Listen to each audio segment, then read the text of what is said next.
नमस्कार, India voice देख रहे हैं आप और मैं हूं आपके साथ शिवम दुबे।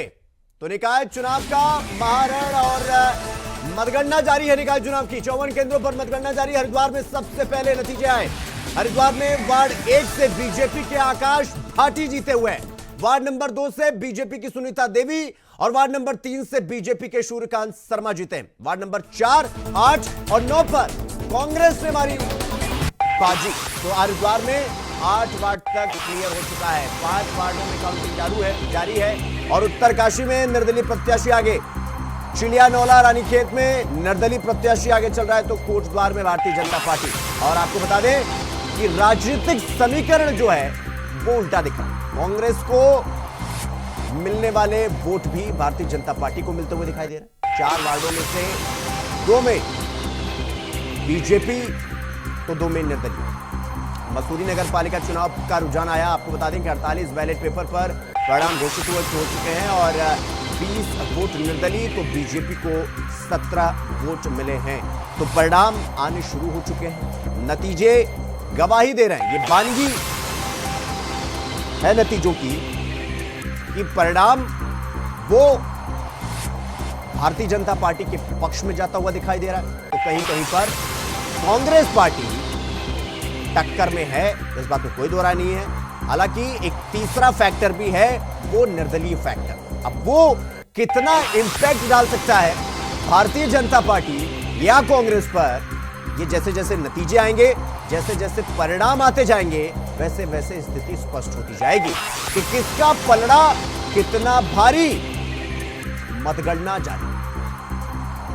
तो हरिद्वार में सबसे पहले नतीजे आए और मसूरी नगर पालिका चुनाव का रुझान आ चुका है।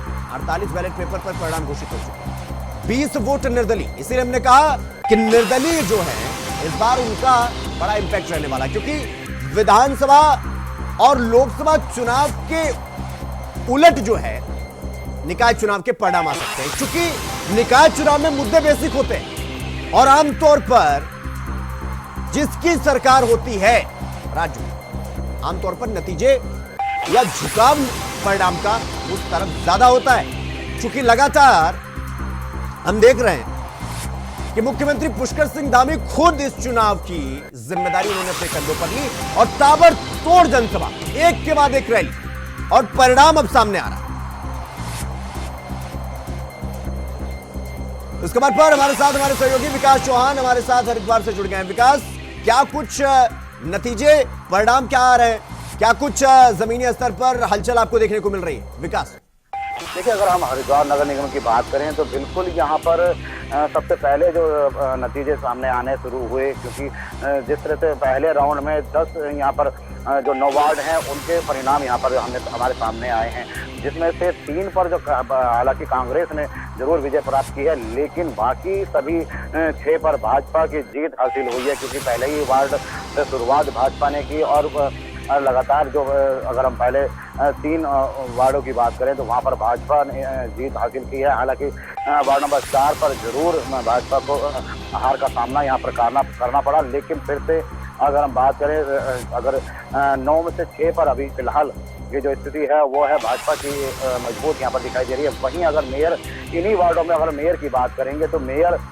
पद पर हालांकि जो भाजपा के किरण सहगल है वो करीबन अपने जो निकटतम प्रतिद्वंदी हैं, जो कांग्रेस की प्रतिद्वंदी हैं, वो उनसे 2500 वोट से ही वो भाजपा अभी आगे चल रही है।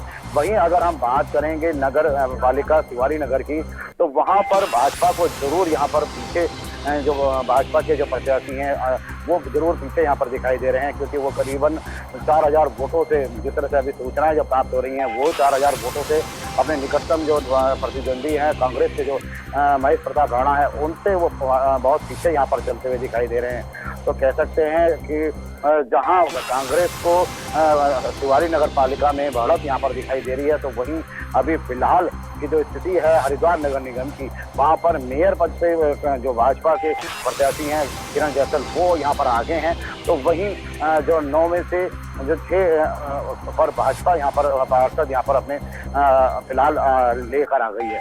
जी विकास, अब चूंकि ईवीएम से चुनाव होता तो काउंटिंग बड़ी आसान थी, परिणाम भी बड़े जल्दी आ जाते, लेकिन चुनाव बैलेट पेपर से हुआ तो बैलेट पेपर में प्रशासन की तरफ से क्या स्थिति देखने को मिल रही है? कोई भगदड़, किसी प्रकार की अप्रिय चीज देखने को मिली है जमीन पर, या अभी तक सब कुछ सुचारू रूप से चल रहा है और काउंटिंग चल रही है?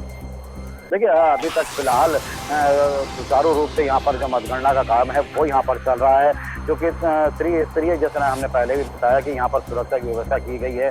गाड़ियों को 500 मीटर दूर यहाँ पर पार्क किया गया है। तो वहीं उसके बाद एक बैरिकेडिंग और लगाई है गई है, जहाँ पर केवल पास जो अमूमन्य है वही अंदर प्रवेश कर रहे हैं। उसके बाद जो कंपाउंड है वहाँ पर भी बैरिकेडिंग लगाई है। वहाँ भी केवल जो पास धारक हैं और केवल मीडिया को छोड़कर सभी के मोबाइल वहाँ पर बाहर ही रखे गए हैं, तो कह सकते हैं। और जहाँ मतगणना चल रही है वहाँ पर केवल जो जिस वार्ड से संबंधित जो व्यक्ति हैं, जो अभिकर्ता हैं, केवल वही अंदर जा सकते हैं। अन्य वार्ड के जो अभिकर्ता हैं, जो पार्टी के सदस्य हैं, उनको यहाँ पर वेट करने के लिए कहा गया है। जब उनका नंबर आएगा तभी वो अंदर जा सकते हैं। तो कह सकते हैं कि सुरक्षा की दृष्टि से लोगों को धीरे धीरे अंदर यहाँ पर पहुँचाया गया है। अगर कोई जिस तरह से आपस में कुछ जरूर होती यहाँ पर देखने को मिला कि काउंटिंग के दौरान जो देखने को मिलता है अपन, वहाँ पर जरूर थोड़ा बहुत शोर जरूर देखने को मिला, लेकिन किसी भी अप्रिय घटना यहाँ पर नहीं दिखाई दी है। सुरक्षा की दृष्टि से काफी साफ-सुथरी व्यवस्था यहाँ पर की गई है। वहीं अगर जो प्रत्याशी भी हैं वो अभी वेट यहाँ पर कर रहे हैं, क्योंकि जो 25 यहाँ पर टेबल हरिद्वार नगर निगम के लगाई गई हैं, जिनमें पहले जो राउंड है उसमें 9 वार्ड की यहाँ पर मतगणना यहाँ पर हुई है। अभी 9 से और अभी अगले जो वार्ड हैं उनकी यहाँ पर मतगणना दूसरे राउंड की चल रही है। तो कह सकते हैं कि अभी सुचारू रूप से मतगणना यहाँ पर शांतिपूर्वक यहाँ पर चल रहा है। जी ठीक है, मैं आपके पास आऊंगा। हमारे बाकी सहयोगी भी हमारे साथ जुड़ गए हैं, अलग अलग जगह से ग्राउंड रियलिटी लेकर हमारे साथ जुड़ गए हैं। धनराज, मैं आपके पास आ रहा हूं। धनराज, चूंकि देहरादून में काउंटिंग सबसे पहले चल रही है, सब कुछ बेहतर चल रहा है, क्या कुछ जमीनी हलचल देखने को मिल रही है? जीत हार का फैसला किधर जाता हुआ दिखाई दे रहा है? पलड़ा किसका भारी है? क्या कुछ जानकारी की अपडेट विस्तार से बताइए। तो सुबह 8 बजे से ही काउंटिंग शुरू हो चुकी है और काउंटिंग के दौरान हम देख रहे हैं कि अभी तक लगभग 3-4 घंटे हो गए हैं। अभी तक लगातार काउंटिंग सुचारू रूप से चल रही है, लेकिन अभी जो रुझान आने सामने शुरू हो चुके हैं और अभी जो रुझान आए हैं वो मेयर पद पे रुझान सामने आ चुके हैं। और उसमें साफ तौर पर देखा जा रहा है कि जो बीजेपी के प्रत्याशी हैं सौरभ सत्याल, वो 4100 वोटों से आगे चल रहे हैं। और अभी ये काउंटिंग कहीं ना कहीं आगे बढ़ भी सकती है, आगे पीछे भी हो सकता है, क्योंकि रुझान अभी आने शुरू हुए हैं। अभी फाइनल नहीं हुआ है कि आगे जीत किसकी होगी, हार किसकी होगी, देखने वाली बात होगी। लेकिन अभी देखिएगा कि जिस तरीके से लगातार जो कहे कि जो काउंटिंग है वो लगातार चलते हुए जा रहे हैं। कुछ वार्डों की भी काउंटिंग यहाँ पर की गई है, जिसमें कहीं ना कई सीटों पर बीजेपी भी बढ़त बनाई हुई है और कई सीटों पर कांग्रेस भी बढ़त बनाई हुई है। और वहीं देखिएगा कि 3 सीटों पर अभी निर्दलीय प्रत्याशी भी कहीं ना कहीं बढ़त बढ़ाते हुए नजर आ रहे हैं। लेकिन वही अभी ये कहना मुश्किल होगा कि जीत किसकी होगी, हार किसकी होगी, ये पता लगने में भी टाइम लगेगा, क्योंकि अभी माना जा रहा है कि आज देर रात तक ये काउंटिंग चल सकती है, क्योंकि जो टेबल लगाई गई है 25 टेबल के लगभग यहाँ पर लगाई गई है और उन पर काउंटिंग की जा रही है। और इससे साफ तौर पर देखा जा सकता है कि कहीं ना कहीं जो अगर यदि ये ईवीएम से होता तो शायद जो टाइम लग रहा है वो टाइम ना लगता और जल्दी ही रिजल्ट सामने आता, लेकिन बैलेट पेपर से ये पूरी काउंटिंग की जा रही है, उससे मैं कहना कहीं समय जरूर लग रहा है। ठीक है धनराज, मैं आपके पास आऊंगा। अमित चौधरी हमारे साथ, हमारे सहयोगी जुड़ गए हैं हल्द्वानी से। अमित, हल्द्वानी में क्या कुछ काउंटिंग का परिणाम और नतीजे या रुझान कहे तो वो किस तरफ जाता हुआ दिखाई दे रहा है? प्रशासन की क्या कुछ व्यवस्था देखने को मिल रही है काउंटिंग स्थल पर? शुभम, देखिए, बात की जाए तो हल्द्वानी में 8 बजे से काउंटिंग शुरू होने के बाद से यहाँ पर करीब 3 घंटे 45 मिनट का समय हो गया। और उस काउंटिंग के दौरान तमाम तरीके से जो कार्रवाई है वो शुरू हो चुकी है। और अभी मैं आपको बता दूं, करीब 11 जो वार्ड है हल्द्वानी के 60 में से उनके परिणाम भी घोषित हो चुके हैं। वार्ड नंबर 19 की बात की जाए 20, 35, 36, 49, वार्ड नंबर 1, वार्ड नंबर 2, 3, 18 और 47 यहाँ पर परिणाम घोषित कर दिए गए, जिसमें भाजपा के 3 प्रत्याशी जीते हैं और बाकी निर्दलीय और कांग्रेस प्रत्याशी जीते हैं। और अगर ओवरऑल बात की जाए मेयर पद में तो कांग्रेस और बीजेपी में कांटे की टक्कर यहाँ पर बताई जा रही है।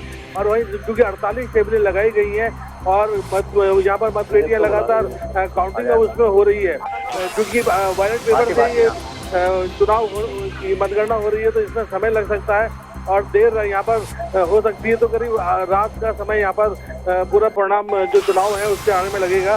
लेकिन इतना जरूर है प्रशासन की तरफ से तैयारी पूरी की गई है। 100 मीटर का जो एरिया है वो 0 जोन रखा गया है। किसी प्रकार से बगैर कार्ड के अंदर मतगणना स्थल पर आने की अनुमति किसी को नहीं है। और यहाँ पर जो मोबाइल वगैरह हैं, जो यहाँ पर जो प्रत्याशी के जो लोग समर्थक हैं, उनको मोबाइल लाने की अनुमति नहीं है। तो प्रशासन की तैयारी पूरी है और यहाँ पर मतगणना जो है लगातार। ठीक है अमित, मैं आपके पास आऊंगा। अंजना गोयल हमारे साथ, हमारी सहयोगी जुड़ी हुई है कोटद्वार से। अंजना, मेरी आवाज सुन पा रहे हैं आप? प्रत्याशी है हमारे साथ। अंजना, मेरी आवाज सुन पा रहे हैं आप? जी सर, जी सर। जी अंजना, क्या कुछ रुझान देखने को मिल रहे हैं? कहां पर कौन आगे कौन पीछे, कितने मतदान हो चुके हैं, कितना समय लगने वाला, क्या कुछ जानकारी आपके पास? जी मैं आपको बता दूं, जिस तरह से सुबह से ही काउंटिंग चल रही है, मतपेटियां सारी खुल चुकी हैं और बीच यहाँ पे टेबल बनाई गई थी। अब जो जितनी भी अभी तक पेटियां खुली हैं उनमें भाजपा के प्रत्याशी शैलेंद्र रावत आगे चल रहे हैं।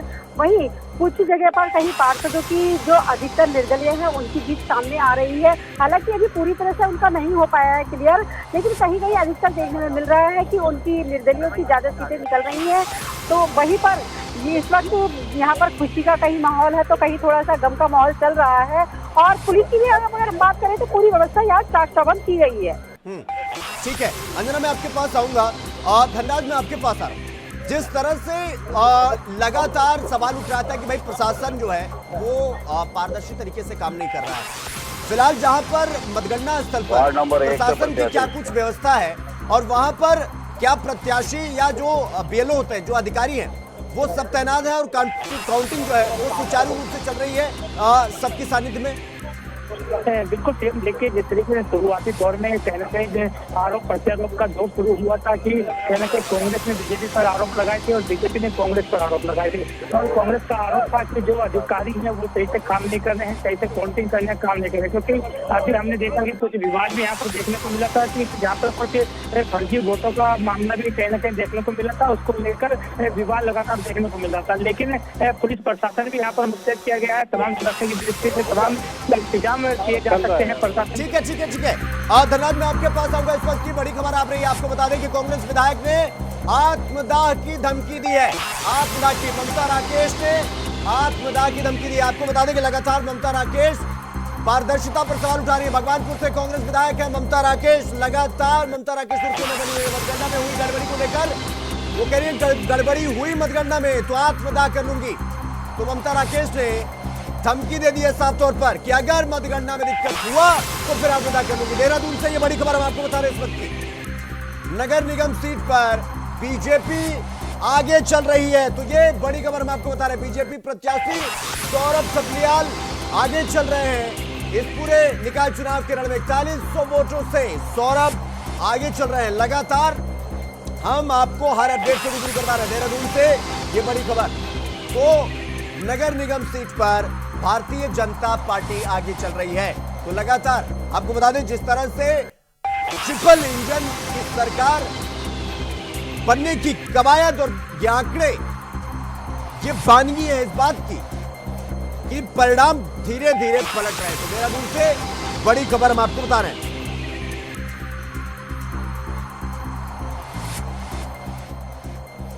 ठीक है, हमारे सहयोगी हमारे साथ जुड़े हुए हैं, धनराज जुड़े हुए हैं हमारे साथ, और इसके बाद अंजना गोयल, अमित चौधरी, विकास चौहान, हमारे चारों साथी हमारे साथ ग्राउंड जीरो से रियलिटी लेकर हमारे साथ जुड़े हुए हैं। अमित, आप मेरी आवाज सुन पा रहे हैं? अमित, मेरी आवाज आ रही है आपके पास? Your call has been. ठीक है, ठीक है धनराज, मेरा सवाल यही था कि जिस तरीके से अब आंकड़े और मतगणना जैसे जैसे धीरे धीरे आगे बढ़ रही है, आंकड़ों में बदलाव देखने को मिल रहा है, वैसे वैसे हलचल भी देखने को मिल रही है। तो क्या कहीं पर रिकाउंटिंग की भी नौबत आ सकती है या फिर समय अनुसार बेहतरीन पारदर्शी तरीके से परिणाम सामने आएंगे, क्योंकि जो प्रत्याशी हैं उनकी भाषा बदल गई? जो पूरे देश की हमारी सांस्कृतिक विविधता है उसका भी यहाँ पर प्रदर्शन होगा और पूरे देश की एक भावना के साथ खेल हों, पूरे देश में एक संदेश जाए, पूरे देशवासी सब एक हैं, उसके अनुरूप भी यहाँ पर सभी कार्यक्रम सांस्कृतिक रूप से आयोजित किए जाएंगे। सब दिल्ली गए थे आप, वहाँ प्रचार प्रसार भी किया? पूरे देश में इस समय लोग डबल इंजन की सरकारों को प्राथमिकता दे रहे हैं। और हर राज्य में डबल इंजन सरकारें, बार बार जनता का उनको आशीर्वाद मिल रहा है। दिल्ली के लोगों के भी इस बार भली भांति मन बना लिया है कि इस बार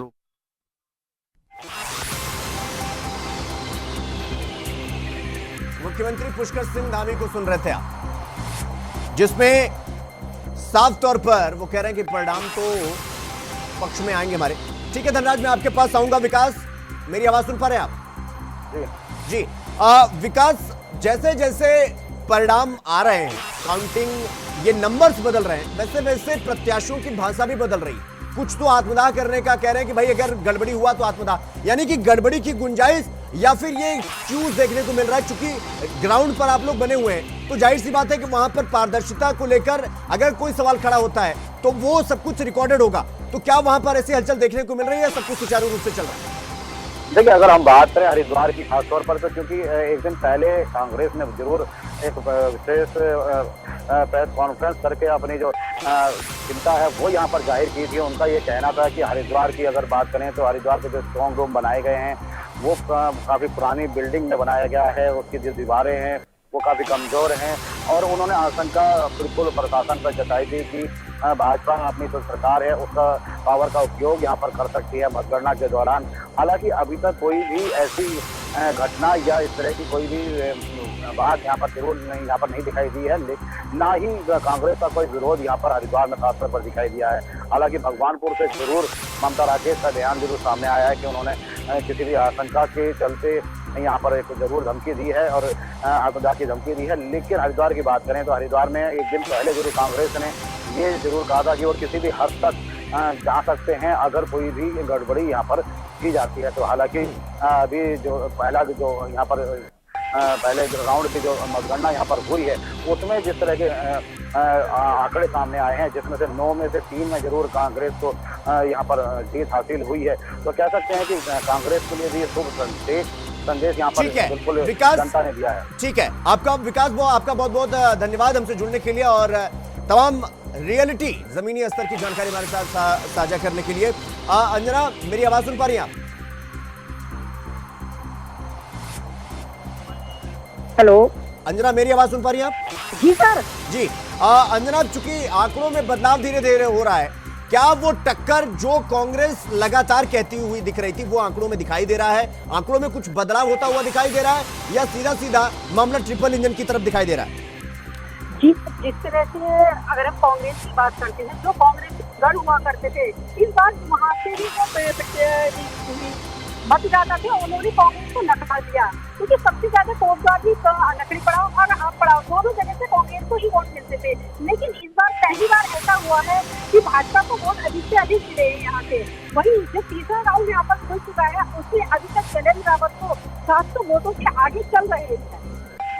ठीक है अंजना, बहुत बहुत धन्यवाद आपका हमसे जुड़ने के लिए और जानकारी, सटीक जानकारी हमारे साथ साझा करने के लिए। अमित, मेरी आवाज सुन पा रहे हैं आप?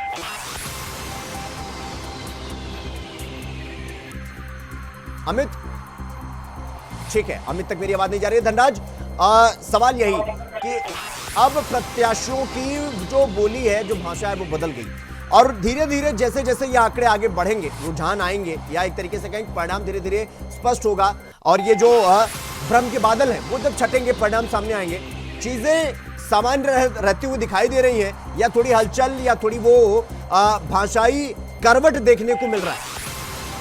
बिल्कुल सीएम, देखिए शुरुआती दौर में कहीं ना कहीं विवाद जरूर देखने को मिला था, क्योंकि जब यहाँ पर कांग्रेस के जो प्रत्याशी हैं वीरेंद्र पोखरियाल वो अंदर गए थे तो वहाँ पर कहीं ना कहीं बीजेपी के जो कार्यकर्ता हैं उन्होंने हल्ला जरूर मचाया था, लेकिन उसके बाद उसको पुलिस प्रशासन ने शांत कर लिया है। लेकिन अभी देखिएगा कि रुझान धीरे धीरे सामने आ रहे हैं, कभी कोई ऊपर आता है कोई आगे कोई पीछे, इस तरीके से चल रहा है। ठीक है धनराज, आपका बहुत बहुत धन्यवाद और अमित, आपका भी बहुत बहुत धन्यवाद हम तक सटीक जानकारी साझा करने के लिए और लगातार ग्राउंड इवेंट रियलिटी हम तक पहुंचाने के लिए। तो बीजेपी की बम बम होती हुई दिखाई दे रही है, हालांकि टक्कर कांग्रेस भी पूरी दे रही है। तो रुड़की से इस वक्त की बड़ी खबर आपको बता दें कि कांग्रेस विधायक ने आत्मदाह की धमकी दी है। तो ममता राकेश ने आत्मदाह करने की धमकी दी है। भगवानपुर से कांग्रेस की विधायक है ममता राकेश, मतगणना में गड़बड़ी हुई तो आत्मदाह कर लूंगी। तो आपको बता दें कि ममता राकेश ने मतगणना में धांधली की आशंका जताई है। तो ममता राकेश के बयान के बाद पुलिस प्रशासन पूरी तरीके से एक्टिव हो चुका है। रुड़की में लगातार मतगणना जारी और ममता राकेश लगातार पारदर्शिता और धांधली को लेकर सवाल उठा रही हैं। और हमने ऐसी तस्वीरें भी देखी ममता राकेश की, जहां पर वो रोती हुई, चीखती चिल्लाती हुई दिखाई दे रही हैं और वो ये कहती हुई दिखाई दे रही है कि उनके वोटों को वोटिंग नहीं करने दिया गया। किसी सम्मानित साथियों, मैं पुलिस और प्रशासन को आगाह करना चाहती हूँ, यदि किसी तरह की चुनाव मतगणना में किसी तरह की कोई गड़बड़ी हुई तो मैं आत्मदाह कर लूंगी और पुलिस और प्रशासन को मेरे ऊपर से जाना पड़ेगा। पहली लाठी ममता राकेश खाएगी, लेकिन अपने किसी सम्मानित कार्यकर्ता को, सम्मानित जनता को आंच नहीं। तो इस खबर पर हमारे साथ हमारे सहयोगी नरेंद्र कुमार हमारे साथ रुड़की से जुड़ गए हैं। नरेंद्र, चूंकि ममता राकेश अब ये कह रहे हैं कि भाई अगर धांधली हुई तो हम आत्मदाह कर लेंगे, क्या कुछ जानकारी, क्या अपडेट आपके पास? बिल्कुल शिवम, साफ तौर पर धमकी दी है। उन्होंने कहा है कि अगर इस बार धांधली होती है चुनाव में तो मैं जो है आत्मदाह कर लूंगी। इस बात को लेकर कहीं ना कहीं प्रशासन की अब अलर्ट हो चला है और उनकी धमकी का कहीं ना कहीं काफी असर देखने को मिल रहा है। जी शिवम। नरेंद्र, आमतौर पर हम लोग ये कहते हैं कि लोकसभा चुनाव या विधानसभा चुनाव, बड़े जो ये चुनाव है ये इम्पैक्ट डालते हैं, लेकिन ये तो निकाय चुनाव में इस तरीके का कहना कि अगर भाई मतगणना में धांधली हुई या फिर दिक्कत हुआ तो हम आत्मदाह कर लेंगे, ये बयान क्या दर्शाता है और प्रशासन इसके लिए एक्टिव कितना है? चूंकि अगर इस तरीके से चीजें हुई या फिर जैसा कह रही है ममता राकेश, अगर वो उस तरीके से, भगवान न करे ऐसी चीजें हो जाएं, ऐसे में तो भाई बड़ा सवाल खड़ा हो जाएगा जो है प्रशासन पर और फिर ये पूरी काउंटिंग प्रक्रिया पर। देखिए, आपको बता दूं शिवम कि यहाँ पर जो है मतगणना के दौरान भी, मतदान के दौरान भी इसी तरह की जो है परेशानियां सामने आई थी, जिसमें पुलिस ने लाठीचार्ज भी किया था और कुछ लोगों को वोट भी नहीं डालने दिए गए थे। कहीं ना कहीं कुछ कैचिंग की भी घटनाएं सामने आई थी, जिसके बाद अब ममता राकेश ने धमकी दी है कि अगर इस जो जिस तरह से गिनती होगी या मतगणना होगी उसमें भी अगर ऐसा होता है तो वो आत्मदाह कर लेंगे। अगर तो इससे प्रशासन अलर्ट हुआ है कहीं ना कहीं। अब अगर बात करें तो हर कदम फूंक कर चल रहा है। ठीक है नरेंद्र, बहुत बहुत धन्यवाद आपके हमसे जुड़ने के लिए और जानकारी हमारे साथ साझा करने के लिए। तो अब किसका पलड़ा भारी है, कौन बाजी मारेगा, ये आंकड़े जैसे जैसे बादल छटेगा आंकड़े सामने आएंगे और स्थिति स्पष्ट होती जाएगी। फिलहाल इतना ही। देश और दुनिया की तमाम खबरों को देखने के लिए देखते रहिए वॉइस। नमस्कार।